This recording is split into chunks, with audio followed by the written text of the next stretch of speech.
Assalamualaikum warahmatullahi wabarakatuh.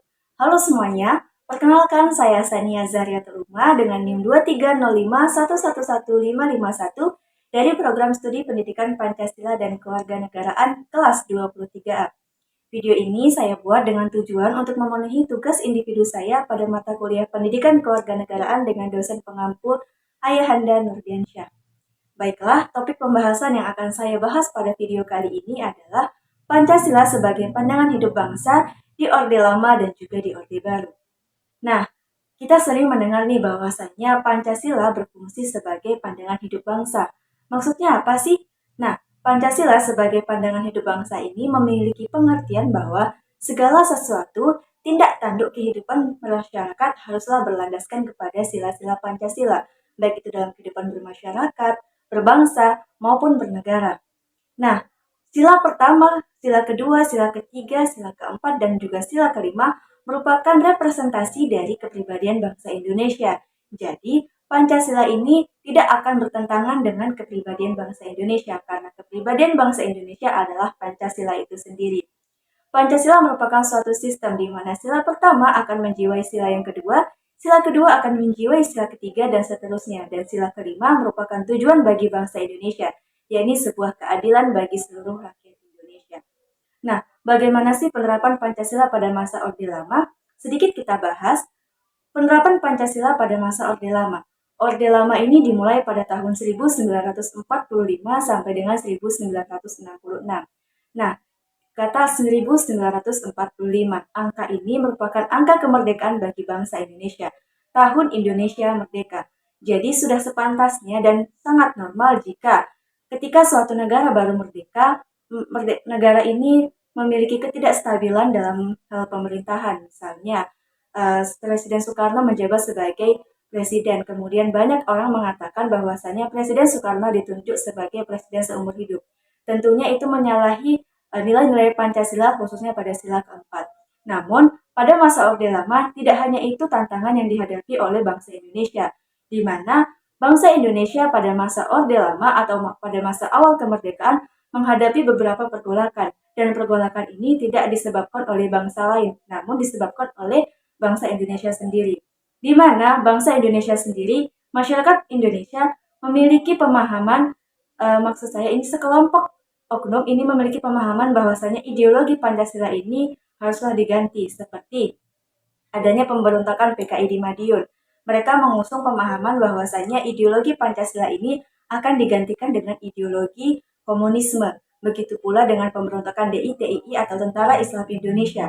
Mereka mengusung pemahaman bahwasanya ideologi Pancasila ini harus diganti dengan ideologi Al-Quran dan Hadis karena mereka beranggapan bahwa wah, Indonesia ini kan negaranya mayoritasnya Islam, kenapa kita tidak menggunakan Al-Quran dan Hadis sebagai ideologi kita? Nah, dari situlah muncullah pergolakan-pergolakan lain seperti pemberontakan Andi Aziz, pemberontakan Angkatan Perang Ratu Adil, dan lain sebagainya.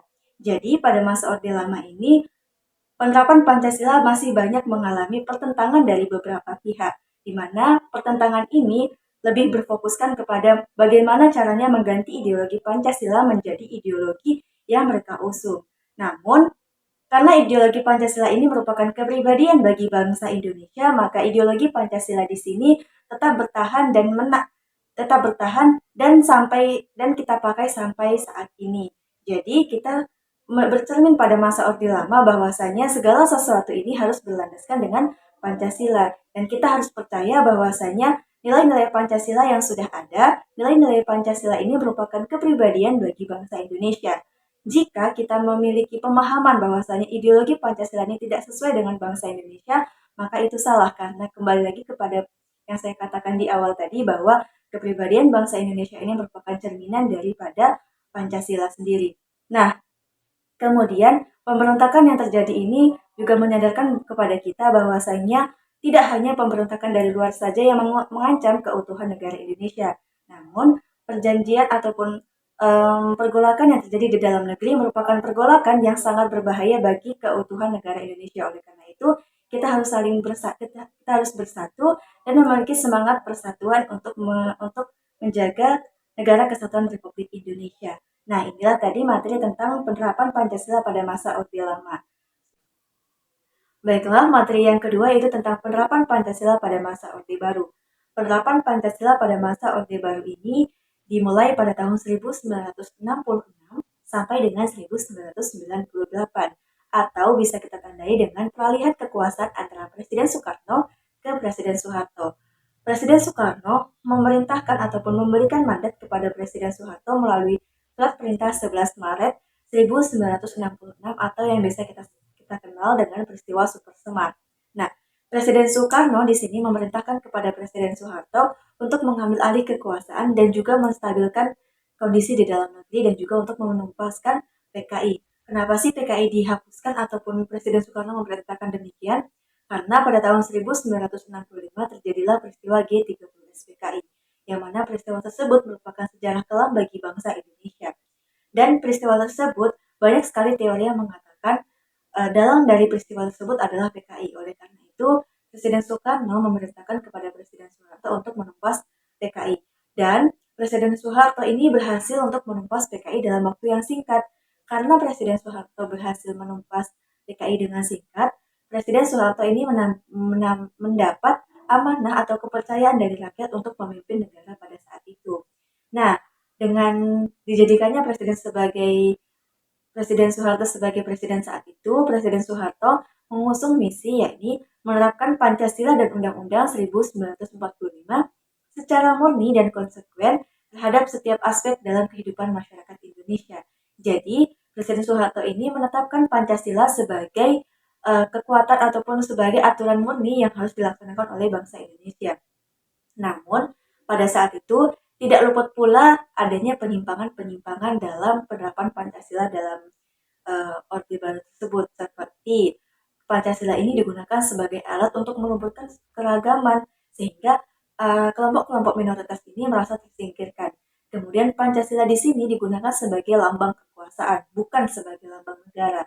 Kemudian Pancasila di sini juga memiliki beberapa permasalahan yang berhubungan dengan pemerintahan. Namun, tidak menutup kemungkinan pula bahwasanya pada masa Orde Baru ini, Pancasila ini memiliki kelebihan dan juga kekurangan dalam penerapannya. Adapun kelebihannya adalah yang pertama, pada masa Orde Baru, Pancasila ini berhasil digunakan sebagai titik tolak tertinggi di mana setiap kegiatan ataupun setiap kehidupan ini berdasarkan dengan Pancasila. Kemudian yang kedua adalah dibentuknya lembaga-lembaga pemerintah yang tugasnya ini merupakan tupoksi daripada Undang-Undang Negara Republik Indonesia. Kemudian yang kedua adalah angka kemiskinan dan juga angka kemiskinan ini menurun dan juga tingkat pangan bagi masyarakat Indonesia ini naik. Jadi masyarakat Indonesia ini lebih tidak merasa kelaparan dan lain sebagainya. Kemudian yang ketiga adalah pertumbuhan ekonomi yang tinggi, dan yang keempat adalah pertumbuhan dalam berbagai sektor yang ada di kehidupan bangsa Indonesia. Di mana bangsa Indonesia ini kan memiliki Bapak Soeharto, dan Bapak Soeharto ini dikatakan sebagai Bapak Pembangunan. Nah, Bapak Pembangunan ini tidaklah salah karena memang pada masa Orde Baru ini Presiden Soeharto berhasil menciptakan pembangunan yang signifikan bagi bangsa Indonesia. Nah, dengan adanya kelebihan tadi, tidak menutup kemungkinan pula adanya kekurangan nih dalam penerapan Pancasila pada masa Orde Baru. Yang pertama adalah adanya kesenjangan sosial, di mana kelompok minoritas dan kelompok mayoritas ini memiliki kesenjangan sosial yang tinggi, yang mungkin bisa terlihat secara langsung dan juga secara jelas gitu. Kemudian yang kedua adanya praktek korupsi, kolusi, dan nepotisme, di mana korupsi, kolusi, dan nepotisme ini merupakan sebuah kasus yang sangat bertentangan dengan nilai-nilai Pancasila. Namun, korupsi, kolusi, dan nepotisme ini sangat marak terjadi pada masa pemerintahan Orde Baru. Kemudian yang ketiga adanya pelanggaran hak asasi manusia, dan yang keempat adanya pemerintahan di sini bersifat otoriter. Mungkin penjelasan mengenai penyimpangan dalam Orde Baru, kekurangan dan kelebihannya cukup sekian. Saya akhiri. Wabillahi taufiq wal hidayah. Wassalamualaikum warahmatullahi wabarakatuh.